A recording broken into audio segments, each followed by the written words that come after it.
Hurricane Harvey is bearing down on the Gulf Coast of Texas tonight with all the markings of a major disaster. By early evening, the storm had sustained winds of 125 miles an hour and could get even stronger. Lisa Desjardins begins our coverage. Waves battered Galveston and the rest of the Texas coast all day, the punishing winds and rain only beginning. From high overhead, cameras aboard the International Space Station captured the scope of the storm as it closed in. Texas Governor Greg Abbott activated 700 National Guard troops and braced for the worst. We are going to be dealing with immense, really record-setting flooding in multiple regions across the state of Texas. You may think that the initial surge is something that you will be able to deal with. What you don't know and what nobody else knows right now will be the magnitude of flooding that will be occurring over the coming days in the aftermath of the initial surge. Harvey is poised to make landfall overnight near Corpus Christi, but it's expected to stall and hover, inundating a wide swath of the state, including San Antonio and Houston, with up to 3 feet of rain. Then another weather front could push it back into the Gulf of Mexico to regain strength and strike again near Houston. 7 coastal Texas counties ordered tens of thousands to evacuate from low-lying areas. Other areas, like Galveston, only encouraged residents to leave. But the city's mayor warned the flooding will be worse than usual. That hovering effect will impact us. We're going to see high tides come up. Our highest tide we anticipate will be in the morning. The bad news is they're not going down for 3 or 4 days. And so when we get those high tides in the morning, any of this rain we anticipate is going to stack on top of that. Corpus Christi officials are also anticipating tough times. When the power goes off, you can expect it to be off, depending on where you are in the city of Corpus Christi and in Nueces County, 3 to 7 days. With that in mind, one hospital in Corpus Christi airlifted 10 critically ill infants from its intensive care unit. As thousands of others hit the road for drier land today, a few took advantage of pounding waves. But a county sheriff put it plainly: stay at your own risk. I am not going to send a boat down there after we ask you to leave. I'm not going to put one of my deputies' lives in the line to go down there and get you out. Right. So you're on your own. Some boarded up their homes and hunkered down despite the warnings. I'm scared, so I'm going to do everything that I can to protect our little place down here and hope and pray for the best. In Washington, President Trump's Homeland Security advisor, Tom Bossert, said federal disaster preparations are well underway. Right now, we're executing, and we're going to do what it takes to save people's lives and to make their lives easier as they sustain damage. The president tweeted that he'd spoken with the governors of Texas and Louisiana and will assist as needed. And later, the White House announced he'll go to Texas early next week. For the PBS NewsHour, I'm Lisa Desjardins. The National Hurricane Center has issued very clear warnings about the danger of this storm. Ed Rappaport is the acting director, and he joins me now from Miami. Thank you so much for talking with us. What's the latest on Harvey's course? The latest is that the center of Harvey is located only about 50 miles offshore between Corpus Christi and Port O'Connor, Texas. And we think that the center will be moving ashore there by about midnight. While the center's offshore, though, the strong winds and heavy rain and high storm surge are already approaching the coast. We've seen gusts now of over 80 miles per hour reported at Port Aransas, and the water levels are beginning to rise. And that's one of our biggest fears, is that the storm surge associated with the hurricane is going to rise to life-threatening levels. Well, that's what I wanted to ask you. What is the greatest danger? It's flooding, it's that rain that's going to hover over the area? Yes, the greatest danger from hurricanes is always water. 90% of the lives lost in hurricanes are due to water, and it's split. Many from storm surge, others from rainfall. In this case, we have both hazards in play. First, along the coast, we have that storm surge that could rise to 6 to 12 feet above ground level. There'll be waves on top of that. Then we also expect rainfall that's going to be near record levels. Here's the Texas coast. This area here, we're expecting at least 20 inches of rain, perhaps as much as 35 inches of rain. So very dangerous conditions, both from the sea and from the rainfall. And Ed Rappaport, some concern this storm could go out and come back again and hit Houston twice?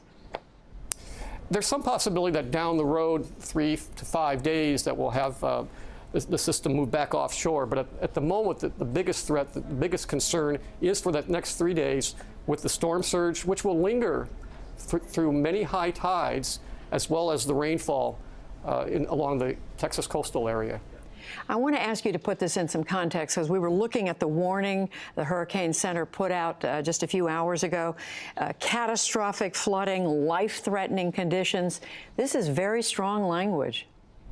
That's right. This, at the moment, appears to be the strongest hurricane that we've had make landfall in Texas in about 50 years. So I hope that provides some perspective at what we're looking at.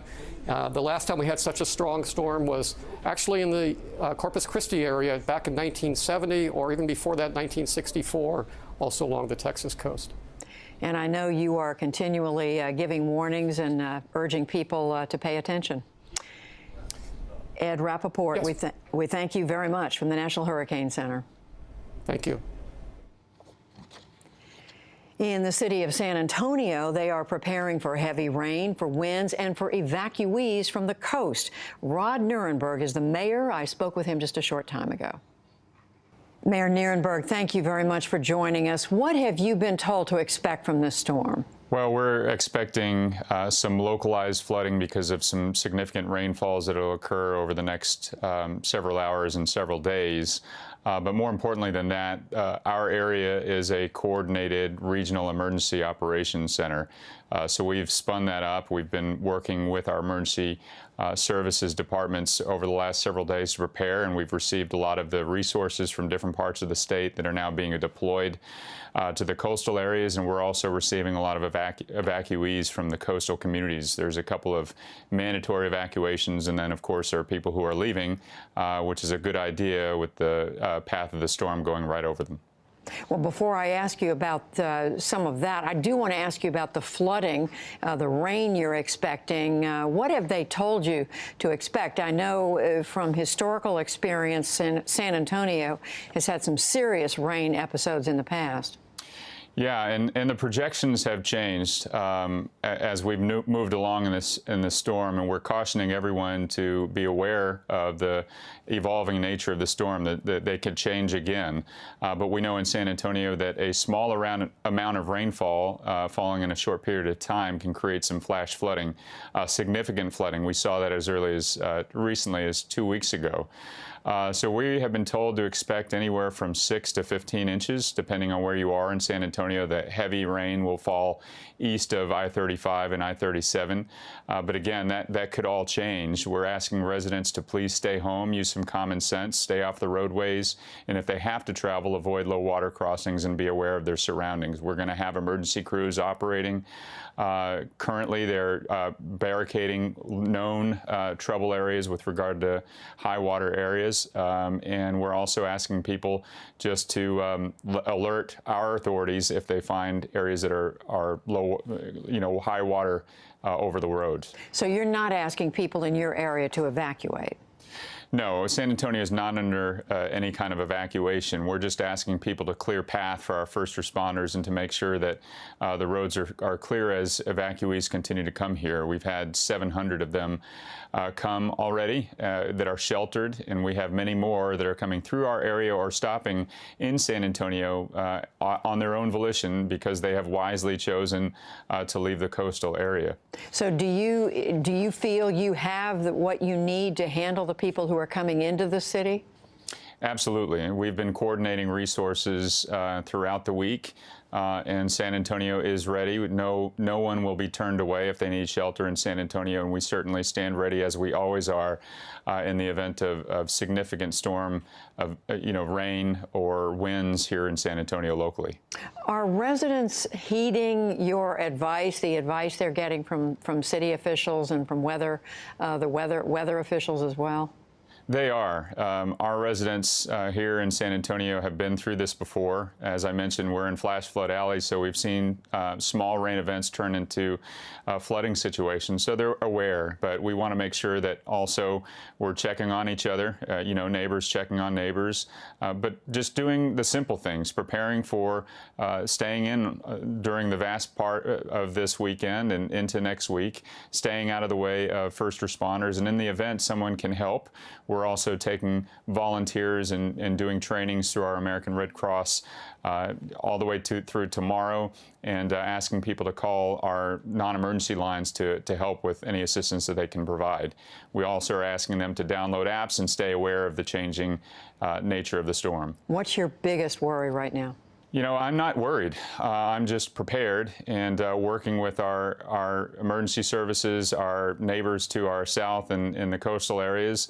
We're activated. We're ready. We know how to handle this. So it's not worry. It's just making sure that we're handling everything as it comes and ensuring that as people who do arrive from the coast who are worried about what they're going to arrive back when they go home, know that they have a friend and a neighbor and a safe place and shelter here in San Antonio. Well, Mayor Ron Nirenberg, we certainly wish you the best with this and wish safety for everybody there. Thank you very much. Thank you, Judy.